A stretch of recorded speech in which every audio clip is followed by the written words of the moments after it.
They called Julian Thorne the man who couldn't lose. He had the billion-dollar hedge fund, the penthouse on Park Avenue, and the silent trophy wife who stood perfectly still in his shadow. But everyone missed the most dangerous thing in the room. Her silence wasn't submission. It was preparation. At 9:00 p.m., she walked out of the darker corner of the Diamond Gala. By 9:00 a.m., Julian didn't just lose his wife, he lost his fortune, his reputation, and his freedom. This is the story of the most brutal, calculated revenge in New York history. Watch until the end to see how the perfect crime was legal. The flashbulbs outside the Pierre Hotel were blinding, popping in a rhythmic, aggressive staccato that Julian Thorne lived for. He stepped out of the black Maybach, buttoning his bespoke Tom Ford tuxedo jacket with one hand, while the other gripped the slender, trembling wrist of his wife Elena. "Smile!" Julian hissed through his teeth, barely moving his lips. "And for God's sake, stand up straight. You look like a frightened deer. You're the wife of a billionaire, not a charity case." Elena forced the corners of her mouth upward. It was a practiced expression, one she had perfected over 7 years, of a marriage that felt less like a partnership and more like a hostage situation. She wore a vintage emerald necklace, a piece Julian had bought at a Christie's auction, not for her, but for the tax write-off. "I'm trying, Julian," she whispered, her voice barely audible over the screaming paparazzi calling out Julian's name. "Try harder," he snapped, pulling her up the red carpet. Julian Thorne was the CEO of Thorne Capital, a hedge fund that had just posted record profits by shorting a pharmaceutical company, right before a scandal broke. A scandal, many whispered. Julian had manufactured himself. He was 45, handsome in a predatory way, and utterly convinced of his own invincibility. Inside the ballroom, the air smelled of expensive perfume and old money. The elite of New York society were circling each other. Julian immediately dropped Elena's hand to greet Senator Maxwell, a man whose re-election campaign Julian was heavily funding. "Senator, good to see you." Julian boomed, his charm turning on like a light switch. Elena took a step back, fading into the background. This was her role, the silent ornament. She watched as a tall, striking woman in a daring red dress approached the circle. It was Sophia Laurent, Julian's chief financial officer, and as everyone in the room, except perhaps Elena, seemed to know his mistress. "Julian," Sophia purred, placing a hand on his arm that lingered a second too long. "The Asian markets are opening soon. We should check the numbers later." Julian smirked, his eyes undressing her. "Of course. Business never sleeps." Elena felt a cold, hard knot in her stomach, but her face remained impassive. She caught the eye of a waiter and took a glass of champagne, gripping the stem so hard her knuckles turned white. She watched them. The way Julian leaned in, the way Sophia laughed at a joke that wasn't funny. They thought she was stupid. They thought she was just the poor librarian Julian had plucked from obscurity, a pretty thing with no claws. They were wrong. At 9:30 p.m., the gala was in full swing. Julian was holding court near the orchestra, laughing loudly with a group of investors. Elena approached him. "Julian." He turned, annoyed. "What is it, Elena?" "I'm busy." "I have a migraine," she said softly, touching her temple. "The lights, they're too bright. I'm going to take the car back to the penthouse." Julian rolled his eyes, sighing theatrically for his audience. "Of course you do. You never could handle the real world, could you, Fine? Go. Send the driver back for me. I'll be late." "Okay," she said. She looked at him. Really looked at him for a long second. It was a look devoid of love, hate, or fear. It was just empty. "Goodbye, Julian." Yeah, goodbye." He waved her off, turning back to Sophia. Elena turned and walked away. She didn't rush. She walked with the measured grace of a woman who knew exactly where she was going. She retrieved her coat from the cloakroom, walked out the side exit to 61st Street, and climbed into the waiting Maybach. "Home, Mrs. Thorne?" the driver, a burly man named Gus, asked. "Actually, Gus." Elena said, her voice suddenly steady, the tremble completely gone. "Take me to Teterboro Airport. I've decided to visit my sister in Boston for a few days. Julian knows." Gus nodded. He didn't question her. Why would he? She was the meek, obedient wife. As the car merged into traffic, Elena reached into her clutch. She didn't pull out a compact or a lipstick.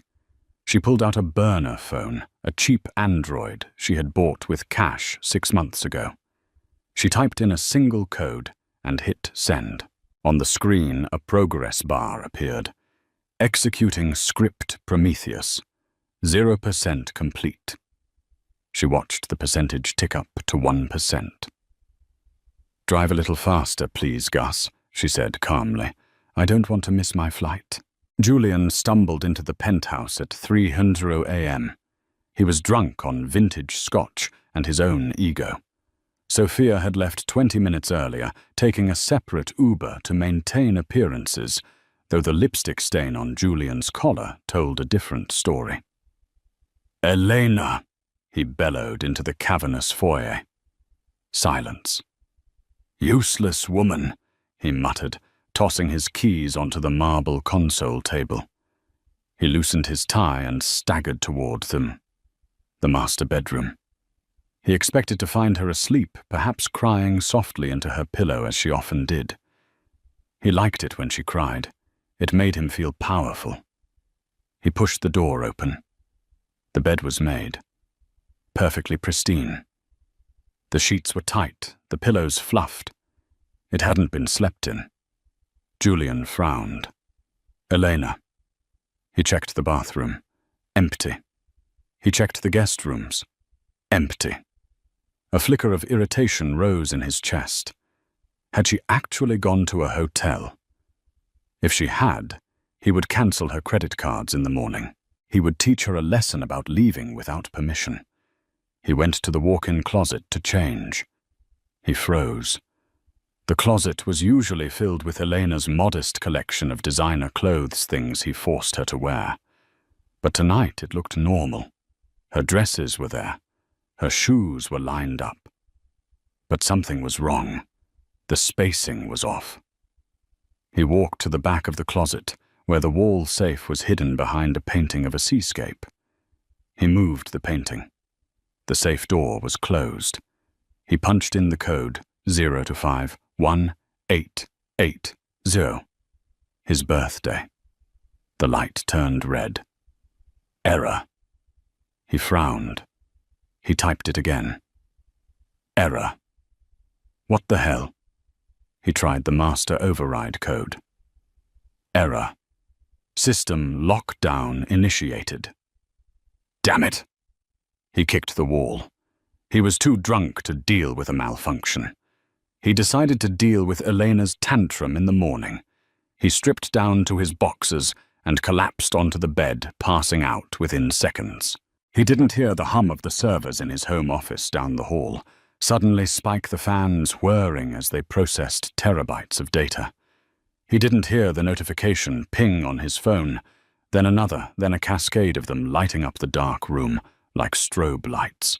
Julian woke up at 8:15 a.m. to the sound of pounding. It wasn't a polite knock. It was a heavy, authoritative thudding against the front door of the penthouse. He groaned, his head throbbing. "Gus, get to the door!" he yelled. No answer. The house was dead silent, except for the pounding. Julian dragged himself out of bed. He grabbed his silk robe. "I'm coming, hold your horses." He marched to the front door, anger rising. He looked through the peephole and stopped dead. It wasn't the doorman. It wasn't room service. Standing in the hallway were 3 men in windbreakers. On the back of the jackets, in bold yellow letters, was the acronym FBI. Julian's heart hammered against his ribs. He unlocked the door. "Julian Thorne?" the lead agent asked. He was an older man with a face like carved granite. "Yes," Julian said, trying to summon his CEO voice. "Do you have any idea what time it is I'm calling my lawyer?" "You can do that, Mr. Thorne," the agent said, stepping into the foyer without waiting for an invitation. "I'm Special Agent Miller. We have a warrant for the seizure of all electronic devices and physical assets located in this residence." "Seizure on what grounds?" Julian demanded, backing up. "This is harassment, on the grounds of wire fraud, embezzlement, insider trading, and—" Agent Miller looked down at a clipboard, "violating the RICO Act." "That's insane." Julian laughed nervously. "My books are spotless. My CFO handles everything." "Your CFO, Ms. Sophia Laurent, was picked up by our team 20 minutes ago at her apartment," Miller said calmly. "She's already cooperating."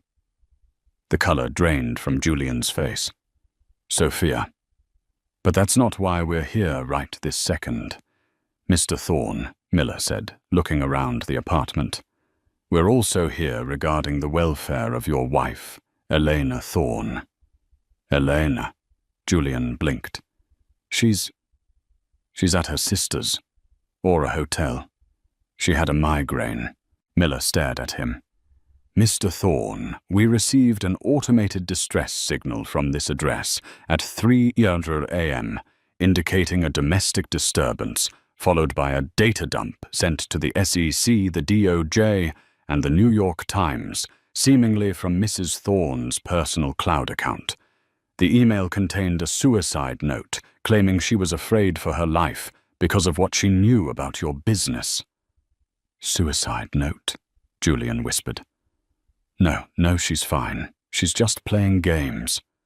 "We found her car, Mr. Thorne," Miller said, his voice dropping an octave. "It was parked on the George Washington Bridge. The engine was running. Her purse and shoes were on the railing. We haven't found a body yet because the current is strong." Julian felt the room spin. The hangover vanished, replaced by cold terror. "She's not dead," Julian stammered. "She wouldn't.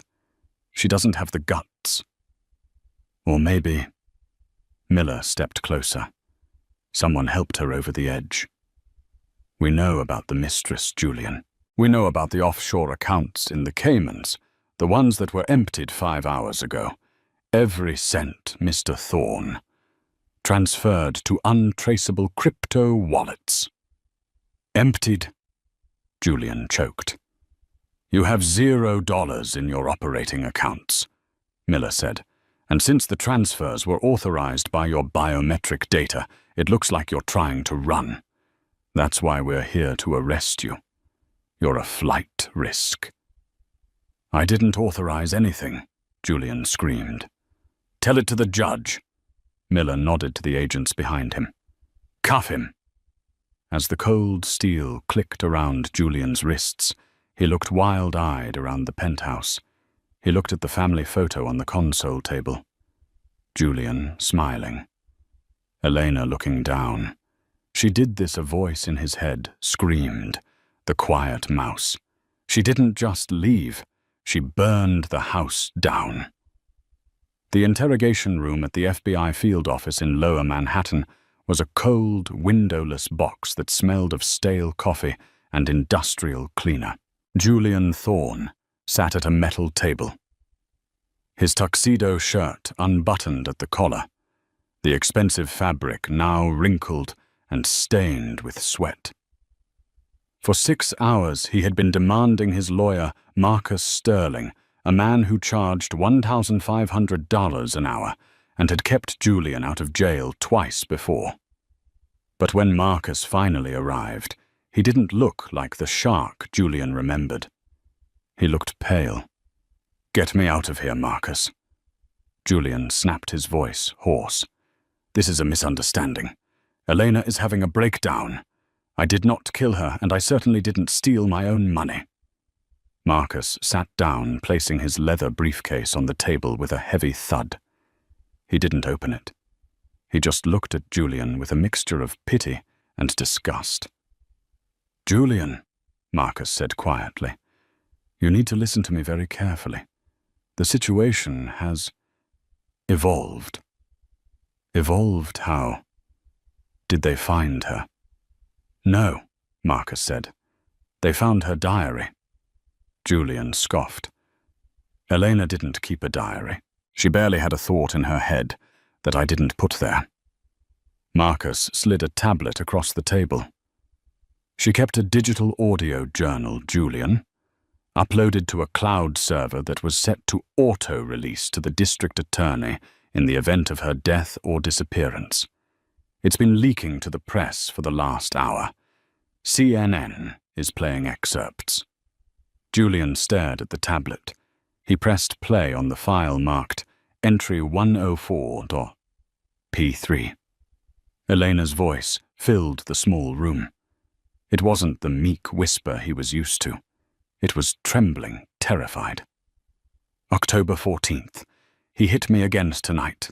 Not the face. He never hits the face because of the galas. He hit me in the ribs.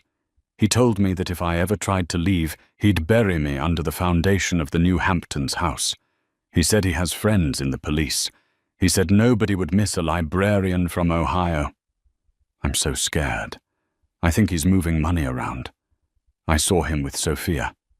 They were talking about liquidating assets and starting fresh. I think he's going to kill me to make space for her." The recording ended with the sound of muffled sobbing. Julian's mouth hung open. "That's a lie. I never hit her. I mean, I grabbed her arm sometimes, sure, but I never broke her ribs. And bury her, that's movie villain garbage." "It doesn't matter, Julian," Marcus said, loosening his tie. "Because the forensic accountants found the transfers. Billions of dollars moved from your accounts into shell companies that look like they belong to you and then vanished into the dark web. The IP addresses used to authorize the transfers, they trace back to your personal laptop, logged in with your retina scan at 2:45 a.m. last night." "I was asleep," Julian roared. "And can you prove that?" Marcus shot back. "Your wife is missing, presumed dead. She left a note saying you were going to kill her. Money is missing. Your mistress has admitted to the affair and told the feds you were planning to divorce Elena, but didn't want to split the fortune. The narrative is set, Julian. To the world, you're not a billionaire genius anymore. You're the Bluebeard of Wall Street. You murdered your wife to run away with your mistress and your money." "Sophia." Julian's eyes narrowed. "Sophia can vouch for me. She knows I didn't move that money." Marcus sighed, rubbing his temples. "Sophia Laurent signed a plea deal 20 minutes ago. She's claiming you coerced her into the fraud. She's throwing you to the wolves to save herself from a 20-year sentence. She told them about the insider trading the falsified reports, everything. She gave them the smoking gun emails." Julian felt the blood leave his extremities. "What emails?" "Emails from your account to her detailing the illegal shorts. Emails you sent last week." "I didn't send any emails," Julian screamed, slamming his fist on the table. "They came from your device Julian sent during hours you claim you were working late." Marcus stood up. "I can't represent you on this. The conflict of interest is too high, and frankly the firm is dropping you. Your assets are frozen. You can't pay me. Good luck with the public defender." Marcus walked out. Julian sat alone in the silence. The weight of it crushed him. He wasn't fighting a legal battle anymore. He was fighting a ghost. Eleanor had constructed a reality that was more convincing than the truth. The arraignment the next morning was a circus. The courthouse steps were swarmed with protesters holding signs that read, "Justice for Eleanor," and "Eat the rich." When Julian was led into the courtroom in an orange jumpsuit, shackles around his ankles, the gallery erupted in hisses. He scanned the room, looking for a friendly face. There was none. His board of directors, his friends, the politicians he had bribed, they were all gone. The prosecutor, a sharp-eyed woman named District Attorney Vance, didn't hold back. "Your Honor," Vance boomed, pointing a finger at Julian. "This man is a flight risk of the highest order. He has successfully hidden over $2 billion of stolen funds. He is the prime suspect in the disappearance and likely homicide of his wife. We request that bail be denied." Julian's public defender, a harried man named Mr. Klein, who smelled of cigarettes, stood up weakly.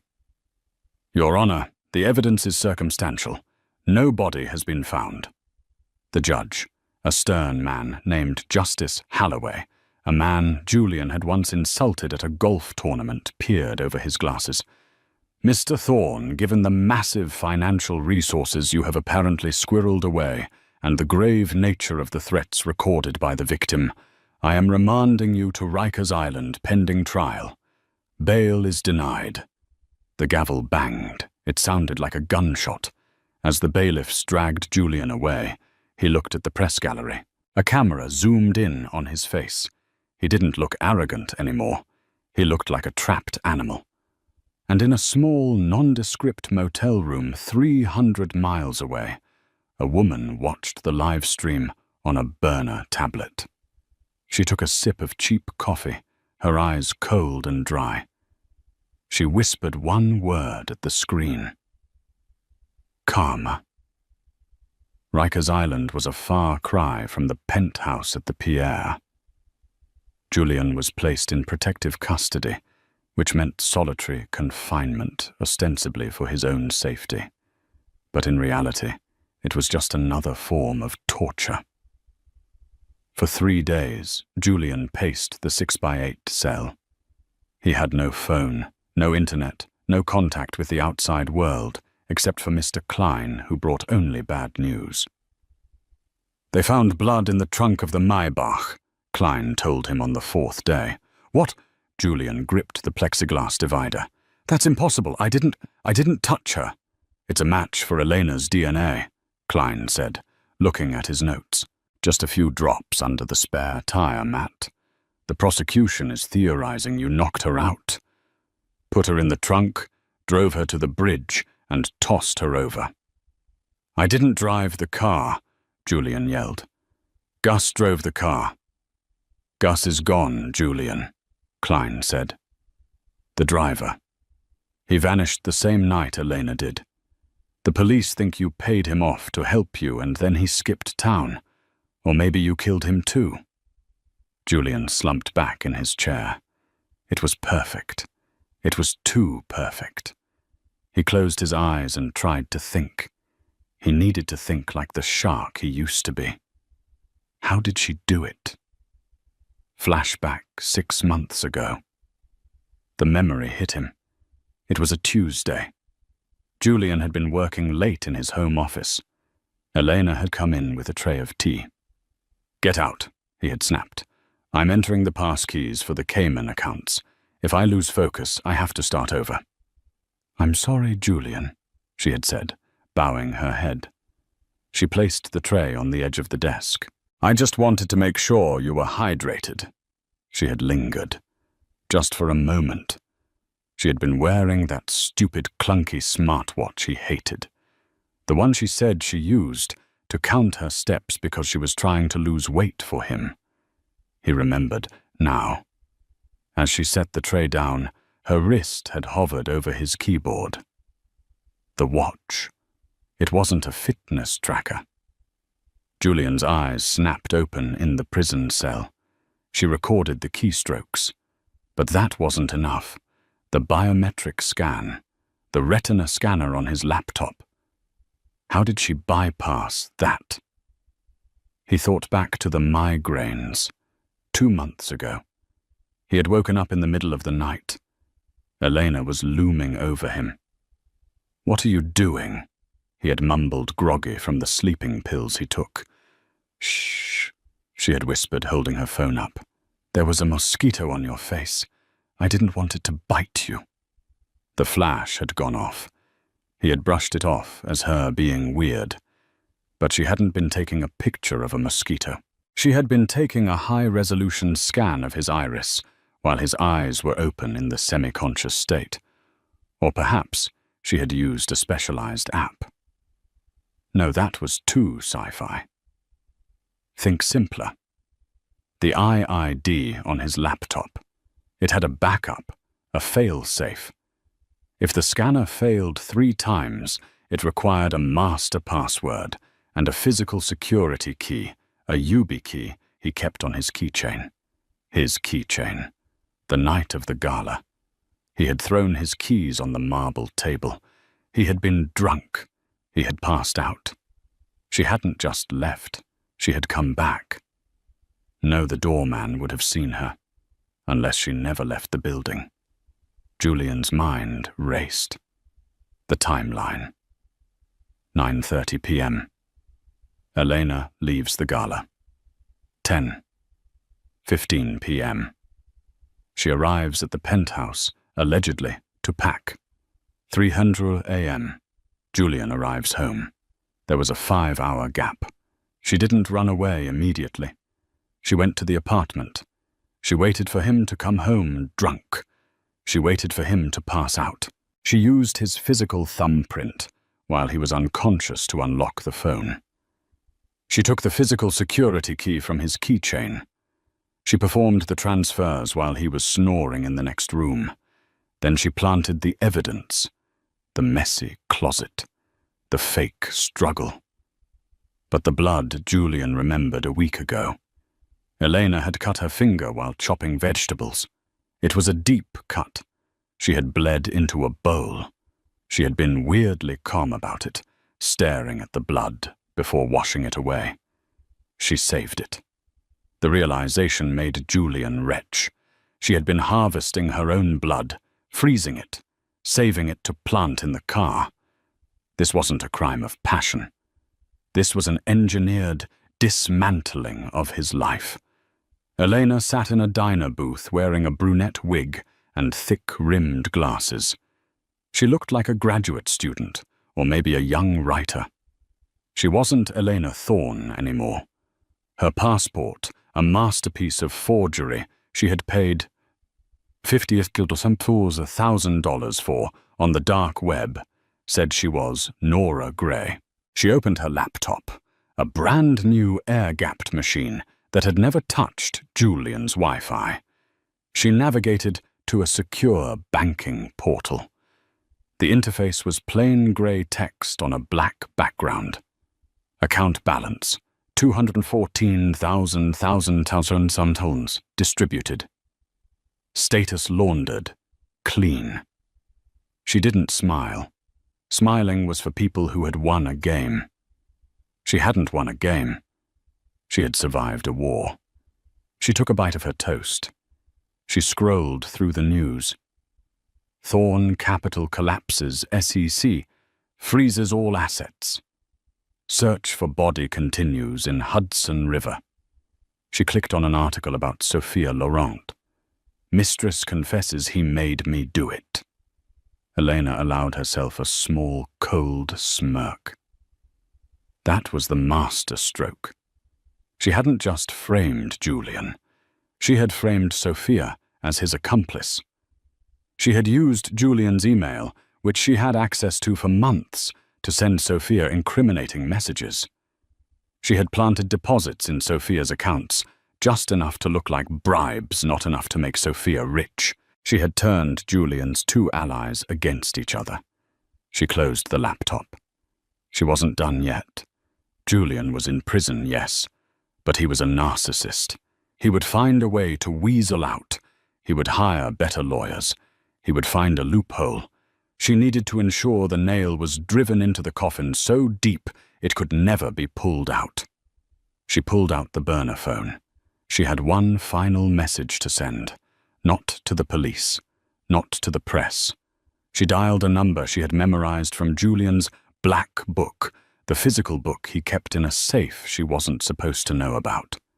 The phone rang twice. "Yeah," a rough voice answered. "This is regarding the shipment in Newark," Elena said, her voice dropping to a mimicry of Sophia's sultry tone. "Mr. Thorne wants to renegotiate the terms. He's feeling squeezed." "Thorne is in jail," the voice growled. "Exactly," Elena said. "And he's thinking about talking, unless you ensure he stays quiet." She hung up. The man on the other end was Salvatrucha Sal Moretti, the head of a construction union that Julian had been using to launder money for the mob.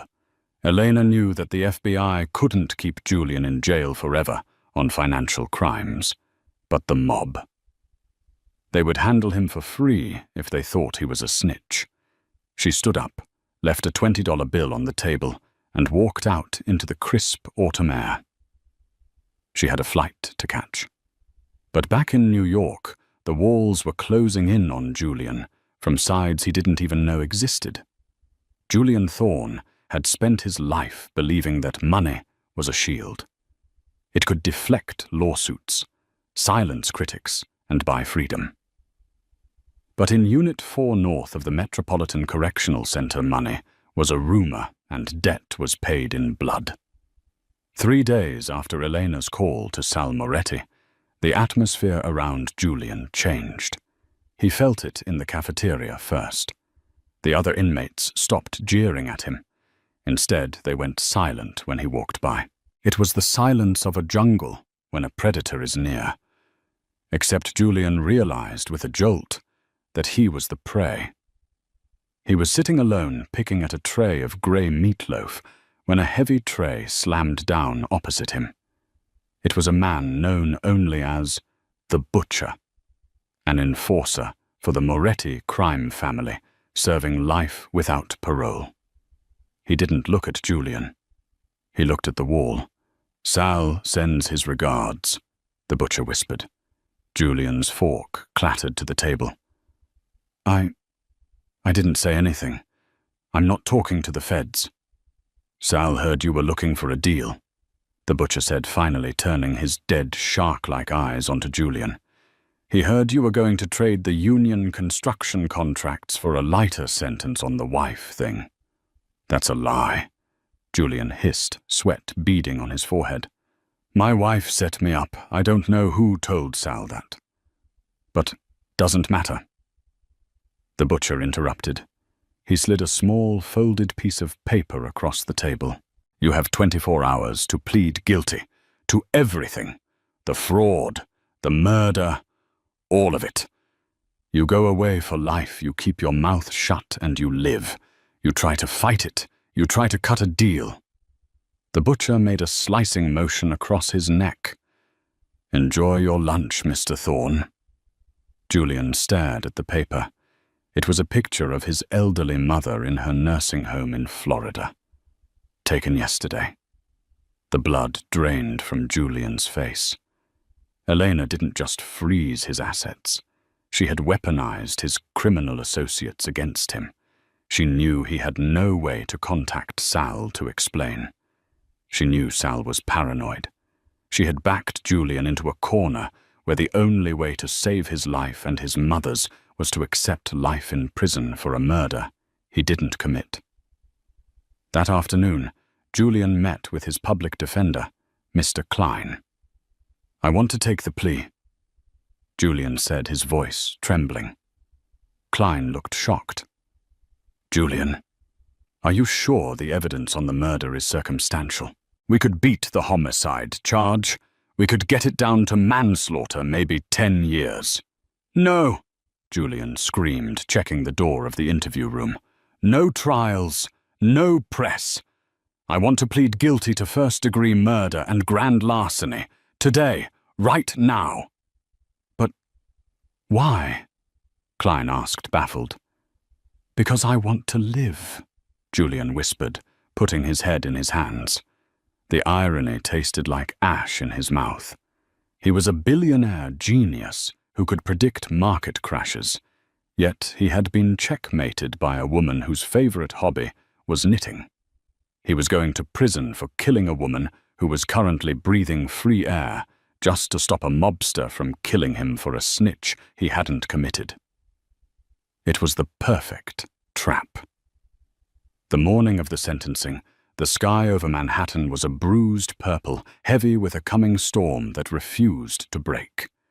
Inside the federal district court, the air was recycled and stale, carrying the faint metallic scent of floor wax and nervous sweat.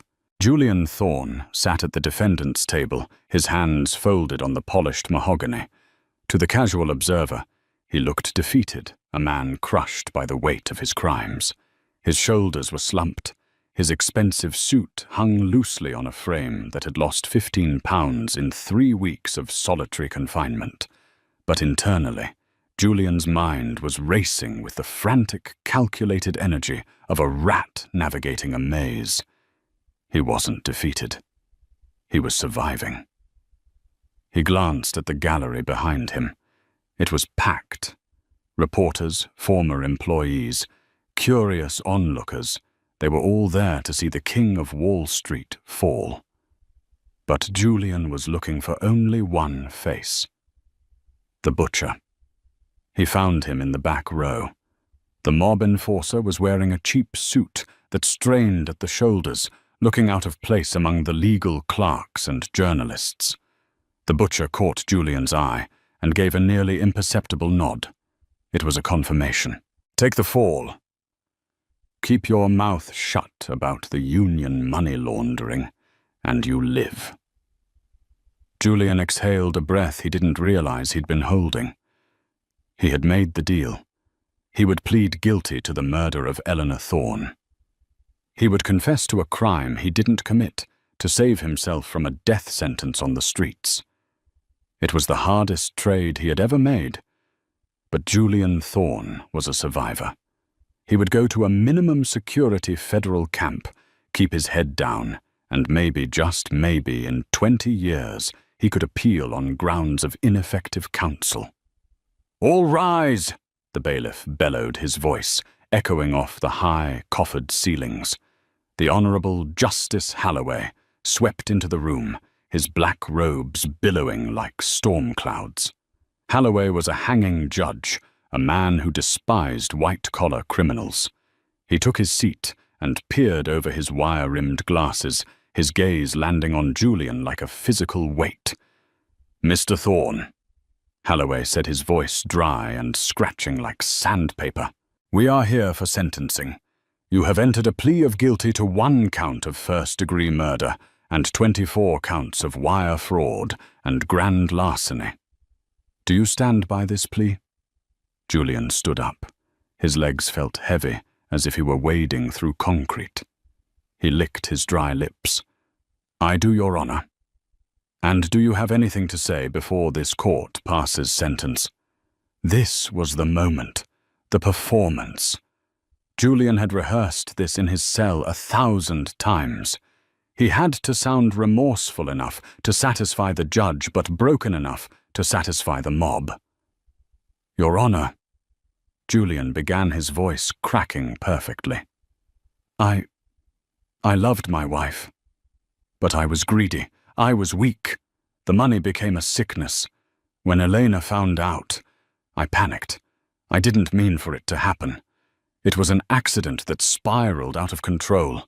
I accept full responsibility for her death and for the financial crimes I committed. I only ask for mercy." A murmur went through the crowd. The admission. The press scribbled furiously. Justice Halloway let the silence stretch. He shuffled the papers on his bench, the sound amplified by the microphone. "Mr. Thorne," the judge said finally, "I have sat on this bench for 30 years. I have seen drug dealers, hitmen, and terrorists, but rarely have I seen a man so devoid of a soul as you. You didn't just kill your wife. You erased her. You disposed of her like she was a line item on a spreadsheet that didn't balance. And then you stole billions, destroying the livelihoods of thousands of investors to fund your escape. Julian flinched. Just get it over with, he thought. Mercy is for those who show humanity. Holloway continued, his voice rising. You have shown none. Therefore, this court shows you none. The gavel raised. Julian Thorne, I sentence you to life in federal prison without the possibility of parole. You are remanded to the custody of the Bureau of Prisons immediately. Bang! The sound was like a gunshot in the quiet room. Life without parole. Julian's knees buckled slightly. He had expected 50 years, maybe 40. But life.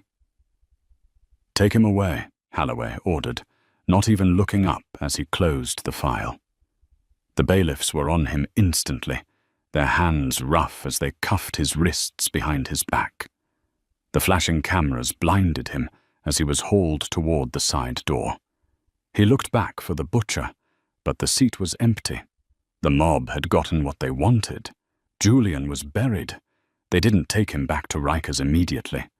They shoved him into a temporary holding cell in the basement of the courthouse while the paperwork was processed.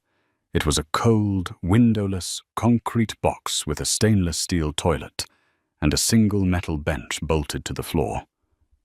Julian sat on the bench, staring at the graffiti scratched into the grey paint. He was in shock. Life. He would die in a cage. But at least he was alive. At least the mob wouldn't shank him in the shower. He had outsmarted death. The heavy steel door buzzed and clicked open. Julian looked up, expecting the transport officers. Instead, a small, balding man in an impeccable charcoal suit walked in. He held a leather briefcase and looked distinctly out of place in the grime of the holding cell. "Mr. Thorne?" the man asked. His accent was Swiss, precise, clipped neutral. "Who are you?" Julian croaked. "I fired my lawyers. I don't have any money left to pay you." "I am not here to represent you," the man said, stepping into the cell but careful not to touch anything. "My name is Henry Dubios. I am a solicitor with the firm of Vanguard and Associates in Zurich. I am here to execute a specific instruction left in our escrow." "Escrow?" Julian frowned. "I don't have accounts in Zurich anymore. The Fed seized everything." "This does not concern your accounts, Mr. Thorne," Dubios said. He opened his briefcase.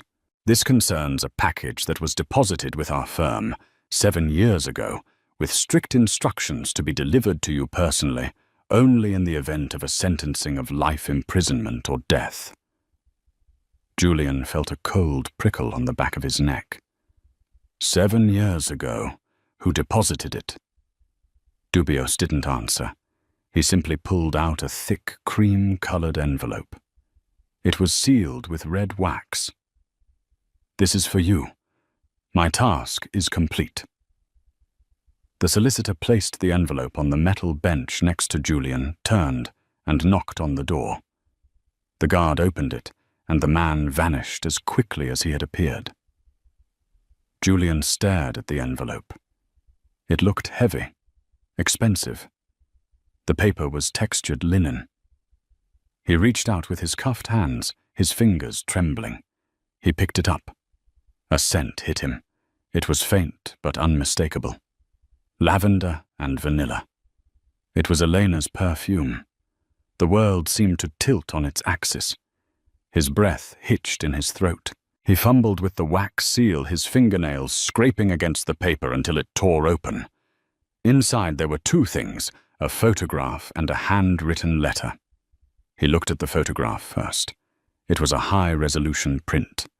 It showed a toddler, a little boy, maybe 2 years old, sitting on a lush green lawn, laughing as he reached for a bubble floating in the air. The boy had dark curls and bright, intelligent eyes. Julian turned the photo over. On the back, in Elena's neat, cursive handwriting, was a date, August 2024. He frowned. He didn't know this child. Why was she sending him baby pictures? He unfolded the letter. The pages were covered in dense, elegant script. He began to read. My dearest Julian, if you are reading this, then you have lost. You are sitting in a cage, likely confused, likely terrified, and wondering how the quiet, mousy librarian you married managed to destroy the great Julian Thorne. You always told me that in business you have to know the history of the asset. You have to know where it came from to know what it's worth. But you never checked my history. Did you, Julian? You saw a pretty face in a library, a woman with no family, no connections, someone you could mold into the perfect silent accessory. Do you remember 2008? Do you remember a company called Vanguard Tech? Julian froze. His eyes scanned the words, his heart hammering against his ribs. Vanguard Tech. It was his first big kill. He had shorted the stock spread rumors about the CEO's mental health and drove the share price to zero. He had bought the patents for pennies on the dollar. It was the foundation of his empire. The CEO of Vanguard Tech was named Robert Vance. The letter continued. He was a good man. He was a brilliant inventor. And he was my father. He didn't just lose his company, Julian. He lost his mind. The shame you manufactured, the lies you told to the press, it broke him. I was 22 years old when I came home and found him in the garage. He had hanged himself with an extension cord because you bankrupt him. A strangled noise escaped Julian's throat. I changed my name. I dyed my hair. I created a backstory about being an orphan from Ohio. I spent 2 years studying you. I learned your schedule, your tastes, your weaknesses. I knew you liked women who were submissive women you could control. So I became her. I became Elena. I didn't marry you for love. I married you for a debt. A debt of blood. Julian's hands were shaking so violently, the paper rattled. The mouse. The woman who was afraid of thunder. The woman who asked permission to buy a dress. It was all a lie. Every second of their 7-year marriage was a performance. She had been sleeping next to the enemy, every night waiting. I waited 7 years, Julian. 7 years of listening to you brag, listening to you belittle me. I waited for you to get sloppy. And when you brought Sophia into the picture, when you started getting greedy with the offshore accounts, I knew it was time to harvest. And the money. You're probably wondering where the $2.4 billion is. You think I'm sitting on a beach somewhere with your fortune. I'm not a thief, Julian. I'm an executor of an estate. The money has been donated. All of it. I set up a specialized algorithm that distributed the funds into thousands of micropayments to the pension funds of the 3 companies you destroyed: Vanguard Tech, Horizon Medical, and Blue Steel Industries. You didn't steal that money, Julian. You gave it back. You are the most generous philanthropist in history. Thank you. Julian felt bile rise in his throat. The money was gone. Not hidden, gone. He couldn't trade it. He couldn't use it. And finally, look at the photo again. Julian looked down at the laughing boy. That is not your son. That is my nephew. My sister's son. The sister you wouldn't let me visit because family is a distraction. He is growing up in a world where he will never have to worry about money thanks to the college fund I established in your name. You are right about one thing, though. Elena Thorne is dead. She died the moment I walked out of that gala. The woman who remains is free. I have left you nothing, Julian. No money, no reputation, no freedom. And the worst part. You put yourself here. I didn't kill you. I just handed you the rope, and you, in your arrogance, tied the noose yourself. Enjoy the silence. You bought it. E. Julian dropped the letter. It fluttered to the dirty concrete floor, landing face up. The rope. The realization crashed into him like a tidal wave. She knew he would plead guilty. She knew he would be too afraid of the mob to fight the charges. She had calculated his cowardice just like he used to calculate stock trends. He wasn't a victim of bad luck. He wasn't a victim of the system. He was a victim of a 7-year-long con artist who had hated him with a precision that bordered on art. A sound started low in his chest. A laugh. But it wasn't a happy sound. It was a jagged, broken thing. She... Julian gasped, his eyes big and unseeing. She donated it. The laugh turned into a sob. Then a scream. Julian Thorne, the billionaire, the genius, the predator, threw himself against the steel bars of the holding cell. He screamed until his voice gave out. He screamed until the guards came running, batons drawn, shouting for him to get back. But Julian didn't hear them. All he could hear was the phantom sound of a woman's soft, submissive voice whispering in his ear from 1,000 miles away. Smile, Julian. You're on camera. He slid down the wall, curling into a ball on the cold floor, the letter lying just out of reach. The gilded cage had shut, and for the first time he realized he wasn't the master of the house. He was just the pet that had been put down. 5 years later. The sun over the Amalfi Coast didn't just shine. It felt like a physical weight, a warm blanket of gold that settled over the terraced cliffs and the sparkling expanse of the Tyrrhenian Sea. The air was thick with the scent of wild lemons, dried sage, and the salt spray crashing against the rocks 1,000 feet below. In the sleepy village of Ravello, life moved at a pace that Julian Thorne would have found maddening. There were no tickers tape, no high-frequency trading algorithms, no urgent emails. There was only the slow, rhythmic tolling of the church bells and the murmur of conversation in the piazza. Sitting at a small wrought-iron table outside Café di Napoli was a woman the locals knew as Miss Rosie. She looked nothing like the pale, trembling creature who had once stood on red carpets in New York City, clutching a billionaire's arm for balance. Her hair, once a chemically straightened blonde, was now cut into a sharp, chic bob and dyed a deep, warm chestnut. Her skin was tanned from hours spent tending to the small olive grove behind her rented cottage.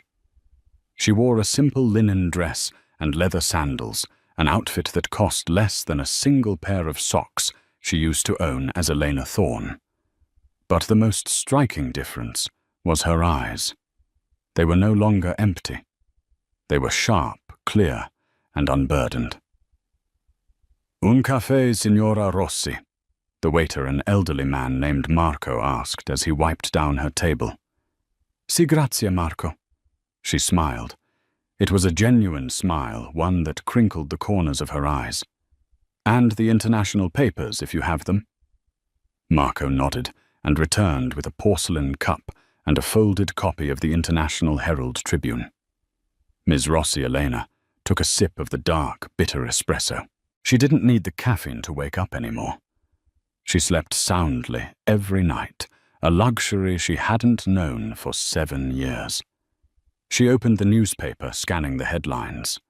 Politics in London, a merger in Tokyo, a climate summit in Paris. The world kept turning indifferent to the dramas of individual men. Then she found it. It was a small column on page 14, buried beneath an advertisement. treatment for luxury watches. Former hedge fund mogul hospitalized after prison attack. Elena adjusted her sunglasses and read the text. Julian Thorne.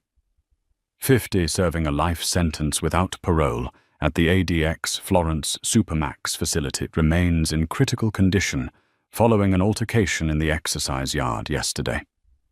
Thorne, once one of Wall Street's most powerful figures, has reportedly been the target of multiple assaults since his incarceration 5 years ago. Prison psychologists note that Thorne suffers from severe paranoia and refuses to speak to legal counsel, often claiming he is being watched by ghosts. Elena lowered the paper. She stared out at the blue horizon, where the sea met the sky in a seamless line. She tried to summon a feeling of guilt. She searched her conscience for a flicker of remorse for the man who was currently bleeding in a prison infirmary, alone, broken, and terrified. She felt nothing. Or rather, she felt balance. For 7 years, Julian had made her life a prison. He had isolated her, tracked her movements, controlled her finances, and erased her identity. He had built a golden key and told her she should be grateful for the bars. He had driven her father to suicide for profit and laughed about it over scotch. She hadn't killed him. She hadn't hired a hitman. She had simply held up a mirror. She had used his own weapons against him. His greed, his arrogance, and his absolute certainty that he was the smartest person in the room. Julian believed he was a shark in an ocean of minnows. He never stopped to consider that the ocean itself could turn against him. The money, the $2.4 billion, was gone. She hadn't kept a dime of the stolen funds. It had taken her months to write the code, but she had successfully funneled every cent into the pension funds of the companies Julian had destroyed. The iron workers in Ohio, the tech developers in Austin, the medical researchers in Boston, they had all received anonymous checks, adjustments to their accounts. Justice wasn't about punishment. It was about restoration. Elena reached into her tote bag and pulled out a small leather-bound book. It was a sketchbook. She opened it to a fresh page. With a piece of charcoal, she began to draw the view before her. The cliffs, the sea, the lemon trees. Her hand was steady. A shadow fell over her table. She looked up, startled. It was a young backpacker lost holding a map. "Excuse me," he said in English. "Do you know the way to the Villa Simbrone?" Elena looked at him. He was young, American, full of energy. "Yes," she said, her voice soft but strong. "You go up the stairs behind the church, turn left at the bakery, and keep climbing. The view from the top is worth the walk." "Thanks," he grinned.